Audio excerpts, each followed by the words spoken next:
Joining us now on the line is Ann Coulter, author of the best-selling book, In Trump We Trust. And we're going to talk about the caravan reaching the U.S. border. But first, I have to ask you, were your ears burning on Saturday night?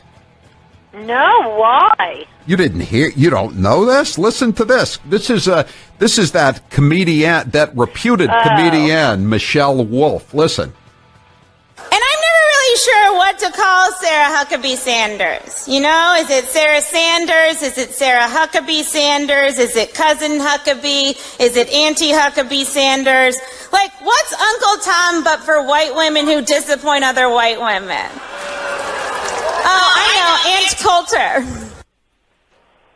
Aunt Coulter. You're an Uncle Tom for white women, according to that famed comic, Michelle Wolf. Yes, the famed comic. She probably had to look up the other names. These Hollywood types or comedian types, they're not obsessively following the news, and I am the one conservative they know. I've been holed up like Jack Nicholson in The Shining, writing my next book. I don't know why I was really relevant there. Well, there you go, Ann. So, listen, what do you make of this show that's going on down on the border with all the migrants, many of them women and children, waiting? They don't demand instant citizenship. They're fleeing gang violence in their home countries, etc., etc., etc. And they're all coming in. They have lawyers just on the other side of the border.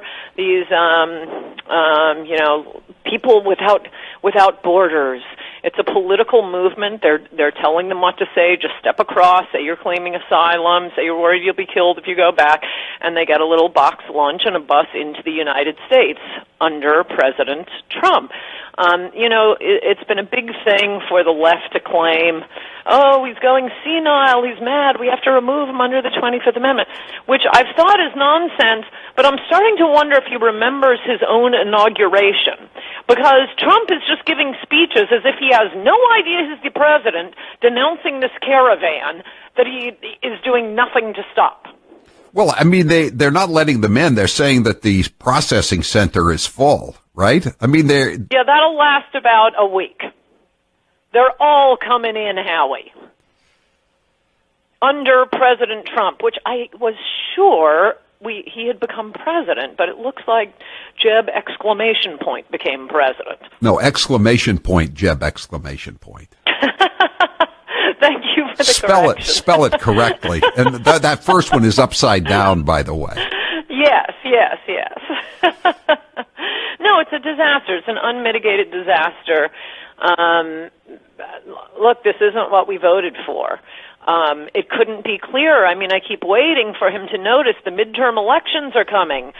If nothing else, if he cares about nothing else, just the humiliation of being impeached, you would think he would go back to, popular issues, not the loser issues that are all he's been pushing. I mean, based on history, there's no reason to think he'd lift a finger to do anything about immigration. At least he hasn't for the last 450 days.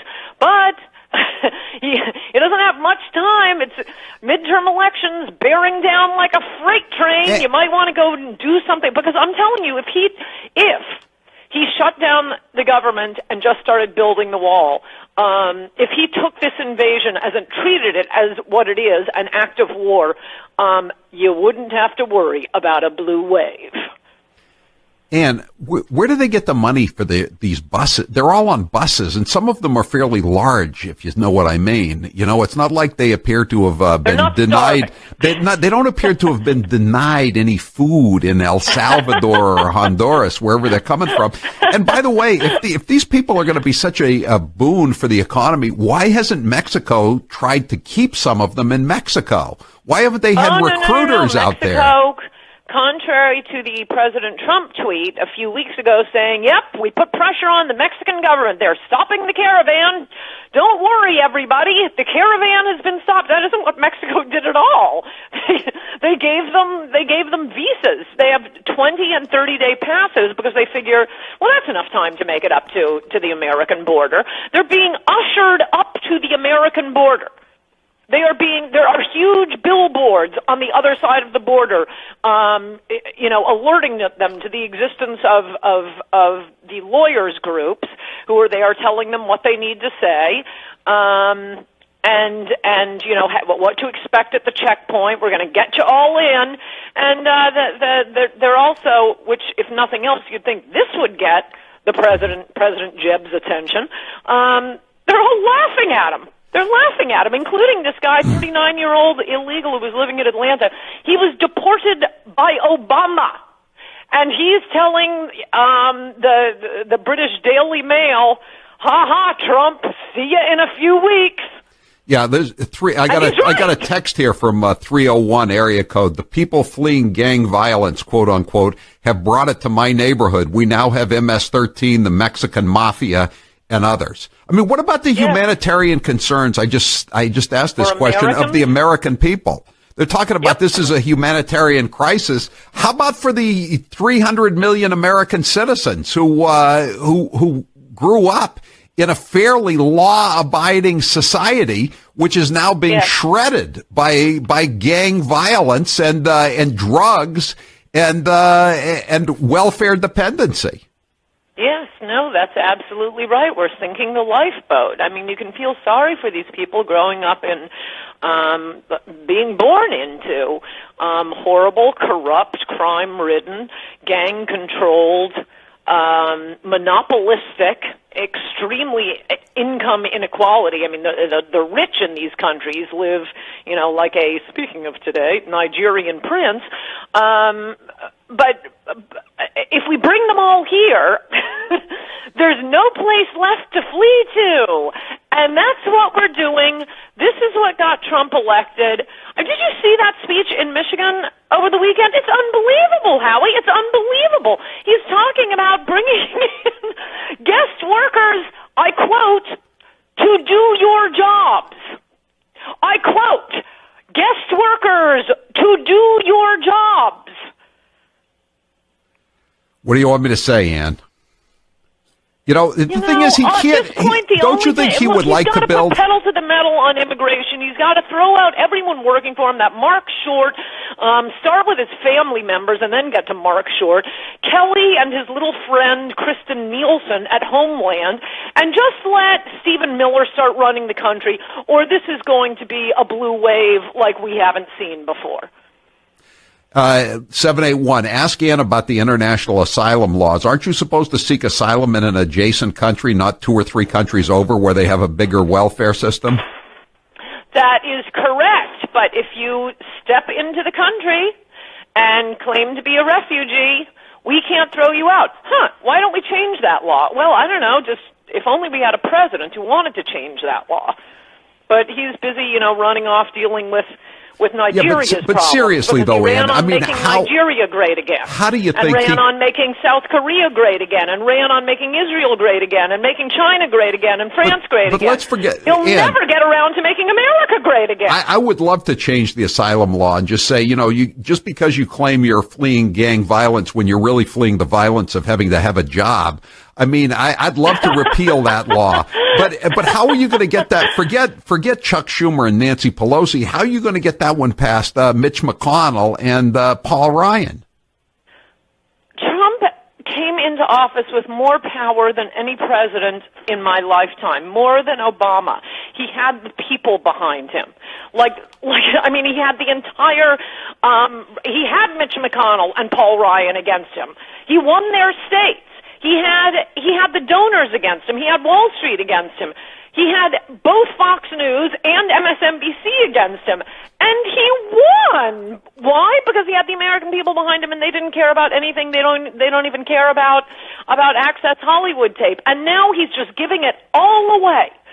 He's giving away his superpower, which he could get back. Look, there's still time before the midterm elections, but like I say, based on history, I don't see him waking up and noticing that he has this tremendous power, and maybe he should stop listening to these morons in the White House and the donors, guest workers.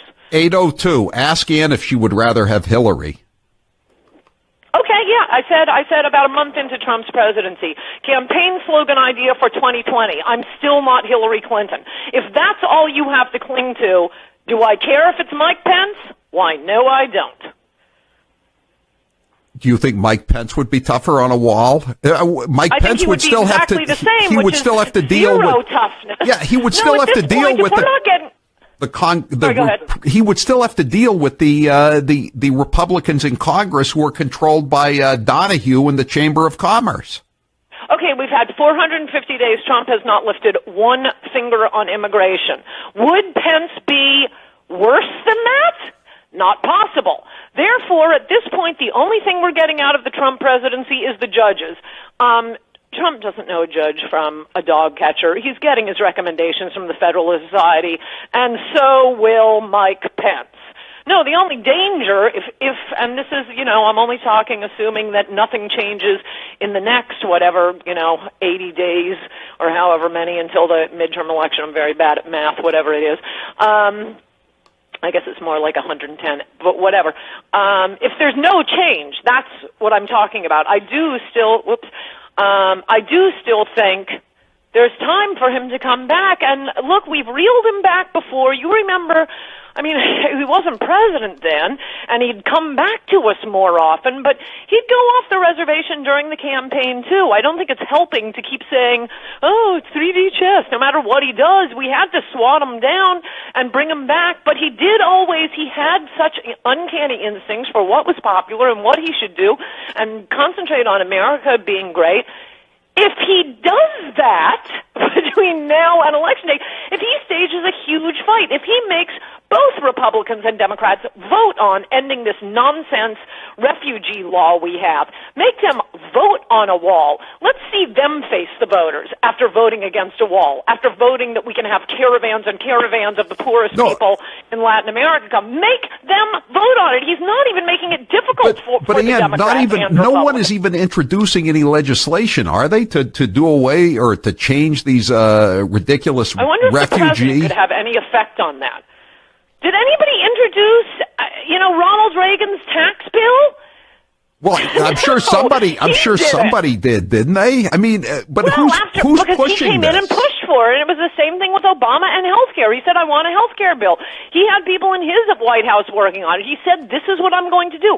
The president normally, it's hard to remember what life was like before this utter madness where the president says one thing and doesn't seem to realize he's the president and does a complete 180 on every promise he made during the campaign.